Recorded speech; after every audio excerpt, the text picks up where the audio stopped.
할렐루야. 우리 하나님께서 오늘 또 우리에게 새날을 주셨습니다. 5월 1일 일생에 하루밖에 없는 귀한 하루, 복되고 알차게 보내시는 귀한 날 되시기 바랍니다. 오늘의 암송할 하나님의 말씀은 갈라디아서 5장 13절 말씀입니다. 갈라디아서 5장 13절 말씀. 형제들아, 너희가 자유를 위하여 부르심을 입었으나 그러나 그 자유로 육체의 기회를 삼지 말고 오직 사랑으로 서로 종 노릇하라. 아멘. 할렐루야. 잘 되고 있습니다. 아멘. 오늘은 섬김의 도라는 제목으로 오늘의 말씀을 묵상합니다. 사람들은 본능적으로 누구나 인정받기를 원합니다. 또한 섬김받기를 원합니다. 우리가 예수님을 믿고 변화된 것 가운데 한 가지가 섬김을 받기를 원하던 사람이 섬기는 삶을 살게 되는 것입니다. 섬김의 삶을 살아 하나님께 영광을 돌리게 되는 것이 예수를 믿고 변화된 모습이라 할 수 있습니다. 하나님은 섬김의 도를 행하며 살도록 우리에게 다양한 은사를 주셨습니다. 이 은사로 지체인 성도들과 교회를 섬기며 서로 성장해 가는 것입니다. 이를 통해서 교회가 더욱 아름다워지고 또 각 사람들은 섬김의 기쁨을 누리게 되는 것입니다. 섬김의 핵심은 사랑입니다. 사랑으로 하지 않는 것은 진실이라 할 수 없겠죠. 고린도전서 12장 7절로 12절 말씀, 11절 말씀. 각 사람에게 성령을 나타내심은 유익하게 하려 하심이라. 어떤 사람에게는 성령으로 말미암아 지혜의 말씀을, 어떤 사람에게는 같은 성령을 따라 지식의 말씀을, 다른 사람에게는 같은 성령으로 믿음을, 어떤 사람에게는 한 성령으로 병 고치는 은사를, 어떤 사람에게는 능력 행함을, 어떤 사람에게는 예언함을, 어떤 사람에게는 영들 분별함을, 다른 사람에게는 각종 방언 말함을, 어떤 사람에게는 방언들 통역함을 주시나니 이 모든 일은 같은 한 성령이 행하사 그의 뜻대로 각 사람에게 나누어 주시는 것이니라. 아멘. 에베소서 2장 20절로 22절 말씀입니다. 너희는 사도들과 선지자들의 터 위에 세우심을 입은 자라. 그리스도 예수께서 친히 모퉁이 돌이 되셨느니라. 그의 안에서 건물마다 서로 연결하여 주 안에서 성전이 되어 가고 너희도 성령 안에서 하나님이 거하실 처소가 되기 위하여 그리스도 예수 안에서 함께 지어져 가느니라. 아멘. 우리는 주님의 몸된 교회를 세우는 그런 기둥들이라고 할 수 있습니다. 사도들과 선지자들이 터를 만들어 놓은 그곳에 우리는 세우심을 입은 기둥들입니다. 우리는 모퉁이 돌이 머릿돌이라고도 하죠. 우리 예수 그리스도께서 모퉁이 돌이 되고 우리는 그 건물의 각 부분들, 기둥을 비롯해서 석가래, 또 기와, 또 창문, 벽돌 등등의 다 한 가지씩의 어떤 건축 재료라고 할 수 있습니다. 우리가 하나하나 모아져서 온전한 건물을 이룰 수 있는 것입니다. 그것이 교회인 것입니다. 우리가 그리스도 안에서 이렇게 지어져 간다고 했어요. 우리 그리스도인들은 그래서 서로 섬기며 살아야 합니다. 그리스도인들은 성령께서 각 사람에게 각 모양에 따라 각 사람의 품성에 따라서 은사를 다양하게 베푸셨어요. 그래서 저 사람이 나랑 같지 않다고 해서 저 사람은 은사가 없는 것이 아니고 나랑 다를지라도 그러나 그 다른 것으로 그는 어느 부분을 맞추는 것이지요. 기둥과 창문은 다릅니다. 그러나 기둥은 기둥대로 필요하고 창문은 창문대로 필요한 것처럼 우리가 교회 안에서 저 사람은 무엇을 잘하고 저 사람은 무엇을 잘해. 각각 잘하는 것이 다르다 할지라도 그 다른 것으로 인하여 주의 몸된 교회를 잘 섬기고 온전하게 할 수 있는 것입니다. 각 사람의 은사에 따라서 예를 들면 목사는 하나님께로부터 목양과 또 가르침의 은사를 받습니다. 그래서 성도들을 잘 목양하고 또 말씀으로 잘 가르치도록 그런 일을 하는 것입니다. 권사나 또 집사나 섬기는 직분입니다. 그래서 교회 안에서 이런저런 봉사하는 일, 교회 청소하는 일, 또 교인들을 돌보는 일, 병자를 찾아가는 일, 또 전도하는 일, 여러 가지 일들을 맡아서 봉사하고 섬기고 하는 그런 일들을 하는 것입니다. 각 사람에게 주어진 은사를 따라서 교사는 교사로, 찬양대원은 찬양으로, 또 우리 직분에 따라서 또 주어진 은사에 따라서 하나님 앞에 각각 주신 은사로 하나님을 섬겨야 하는 것입니다. 두 번째로 모든 성도는 왕 같은 제사장이라고 성경은 말씀하는데 그 의미가 섬기는 사역자라는 뜻입니다. 베드로전서 2장 9절 그러나 너희는 택하신 족속이요 왕 같은 제사장들이요 거룩한 나라요 그의 소유가 된 백성이니 이는 너희를 어두운 데서 불러내어 그의 기이한 빛에 들어가게 하신 이의 아름다운 덕을 선포하게 하려 하심이라. 아멘. 갈라디아서 5장 13절 말씀 형제들아 너희가 자유를 위하여 부르심을 입었으나 그러나 그 자유로 육체의 기회를 삼지 말고 오직 사랑으로 서로 종노릇하라. 아멘. 원래 우리가 마귀의 종이었죠. 죄로 인해서 마귀의 종이 되어서 마귀가 시키는 대로 살았습니다. 그래서 늘 저주와 불행 속에 살던 우리가 예수님을 믿게 되고 그래서 마귀의 종된 자리에서 자유함을 받았습니다.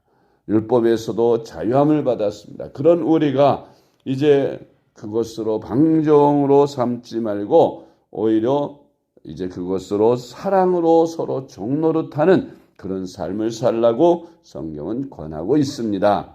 하나님이 내게 자유를 주셨으니 그 자유로 이제 주님을 위해서 이웃을 위해서 섬기고 봉사하는 삶을 사는 것입니다. 미국에서 흑인이 노예로 있던 당시에 아직 해방되지 않았을 때 이야기인데 한 노예가 어떤 집에 팔려왔습니다. 그런데 그 주인이 포악하고 괴팍한 사람이라 옛날 흑인 노예는 인간으로 취급받지 못하고 재산의 하나로 취급을 받았습니다. 그래서 주인이 그 노예를 돈을 주고 사다가 내 소유가 됐으면 그게 그 집 재산인데 주인이 죽일 수도 있고 살릴 수도 있고 팔 수도 있고 마음대로 할 수 있는 권한이 있습니다. 그런데 선교사님이 어디를 지나가다 보니까 한 백인이 흑인 노예를 나무에 묶어놓고 그 노예를 총으로 총살을 하려고 죽이려고 하고 있습니다. 선교사님이 깜짝 놀라가지고 달려가서 그 총구를 손으로 막았습니다. 방아쇠를 당기는 순간 총구를 막았는데 총구가 발사가 돼서 그 선교사님의 손바닥을 뚫고 지나갔어요. 깜짝 놀랐죠.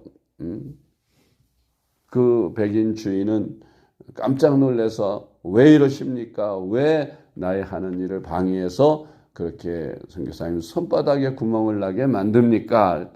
선교사님이 손바닥을 손으로 움켜쥔 채 어찌하여 그렇게 사람의 목숨을 죽이려 하십니까? 도대체 무슨 사유 때문에 그렇습니까? 했더니 그 주인이 내가 화가 나서 마음에 안 드는 노예를 총으로 쏴 죽이려고 한다고.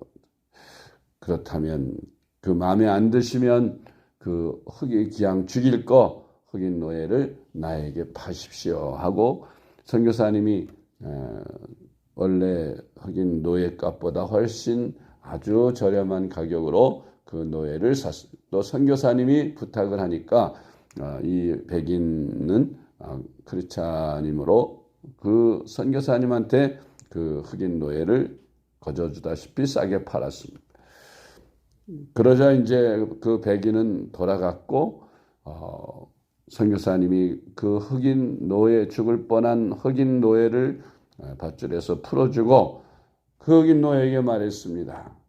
이제 당신은 자유했으니 내가 당신을 사서 당신에게 자유를 주니 이제 마음대로 가고 싶은 곳으로 가시오 했더니 그 흑인 노예가 하는 말이 선교사님 당신 때문에 내가 죽을 목숨을 살았는데 내가 노예로서 흑인이기 때문에 어디를 가도 나는 또 노예가 될 수밖에 없으니 기왕 노예로 사는 것 내 생명의 은인인 당신을 위해서 살겠습니다. 그러니 허락해 주십시오 하고 흑인 노예가 스스로 자청해서 나는 당신이 자유를 주었으나 그 자유를 나 스스로 속박하고 당신을 섬기는 당신의 종이 되겠습니다 하고 그렇게 하도 이야기하는 바람에 생각해보니 선교사님이 그 흑인 노예의 말이 맞는 것 같아요. 아직은 노예들이 흑인들이 노예에 세방되지 않은 시기이기 때문에 그래서 그 흑인을 데려다가 자기 조수로 삼아서 잡일들을 시켰습니다. 그 흑인 노예는 정말 자기를 살려준 그 은인의 고마움을 보답하는 마음으로 정말 성심성의껏 열심히 선교사님을 잘 섬겼다고 합니다. 그런데 세월이 지나고 나니까 이 흑인 노예의 마음 속에 자기가 그렇게 지금 선교사님이 자기 생명을 살려준 그 은혜에 감사하는 감사가 점차로 식어져 가고 잊어져 갔습니다. 그러니까 하기 싫은 일은 꾀를 부리기도 하고 막 이렇게 옛날에 그 기질이 또 나오는 거예요. 그러면 선교사님이 그 흑인 노예를 불러다가 그 흑인 노예에게 아무 말도 하지 않고 손바닥을 펴서 이렇게 보여줍니다. 그 손바닥은 자기 생명을 살리기 위해서 총을 발사해서 총구가 난 그 흔적이 손바닥에 있는 것입니다.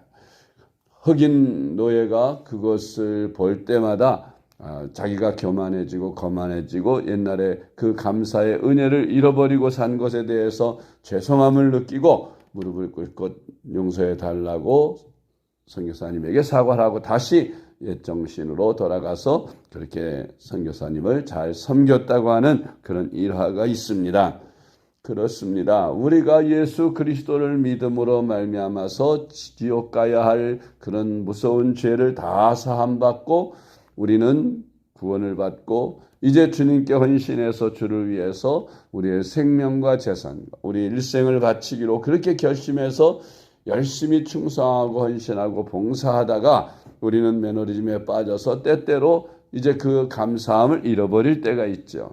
그럴 때마다 우리는 예수님의 나를 위해 못 박히신 손바닥을 바라보면서 주님이 나를 위해 십자가에 못 박히셨으니 이제 내가 다시 주를 위해서 내가 구원받은 그 은혜에 대하여 감사함으로 헌신하고 섬기는 삶을 살자. 그렇게 다짐하면서 살아가야 할 것입니다. 갈라디아서 5장 13절을 다시 봅니다. 형제들아 너희가 자유를 위하여 부르심을 입었으나 그러나 그 자유로 육체의 기회를 삼지 말고 오직 사랑으로 서로 종노릇하라. 아멘. 에베소서 4장 12절 말씀. 이는 성도를 온전하게 하여 봉사의 일을 하게 하며 그리스도의 몸을 세우려 하심이라. 아멘.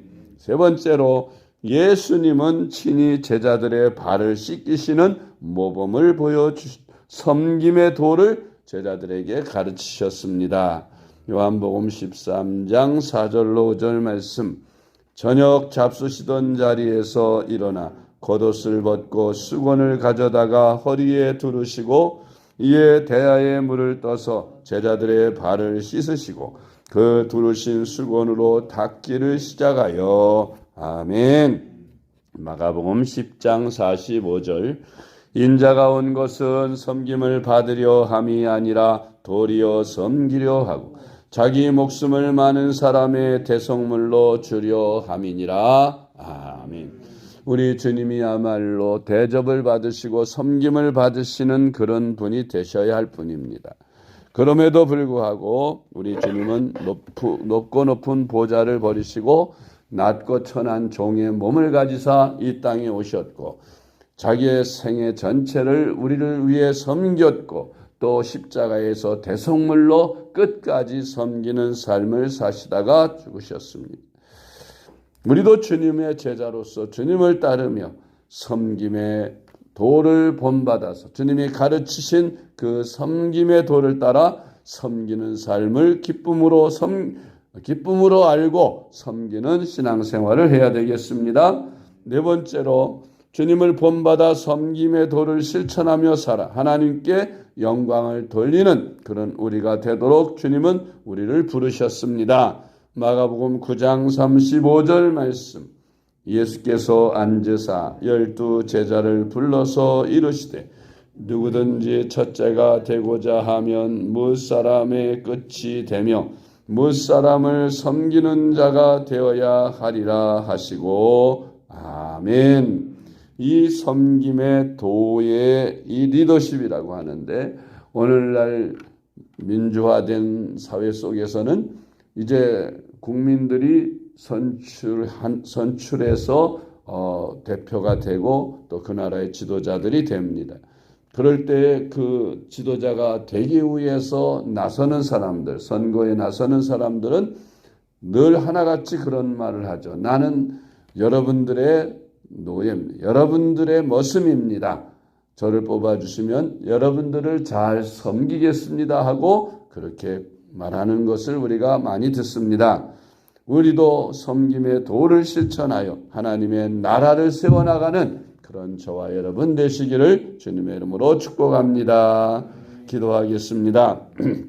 감사하신 주님, 어제도 주님 은혜 안에 하루를 살게 하시고 거룩한 성의를 잘 보내게 하시며 또 새날을 주셔서 오늘 새벽 시간 첫 시간 기도와 말씀으로 하루를 열게 하시니 감사합니다. 하나님 아버지, 우리로 하여금 늘 하나님을 섬길 뿐만 아니라 우리 이웃을 섬기신 주님 본받아서 우리도 이웃을 내 몸과 같이 사랑하며 섬기는 삶을 살게 하여 주옵소서. 섬김의 도를 실천하는 것을 부끄러워하지 아니하고 주님이 가신 길, 주님의 제자로서 마땅히 해야 할 일임을 알고 기쁨으로 섬김의 생을 살아가는 저희들이 되게 하여 주시옵소서. 오늘 하루도 주님과 동행하되 우리가 이웃을 섬기고 오늘도 주님이 주신 그 말씀을 잘 지켜 준행하는 복되고 귀한 날로 삼게 하여 주시옵소서. 예수님의 이름으로 간절히 기도드리옵나이다. 아멘.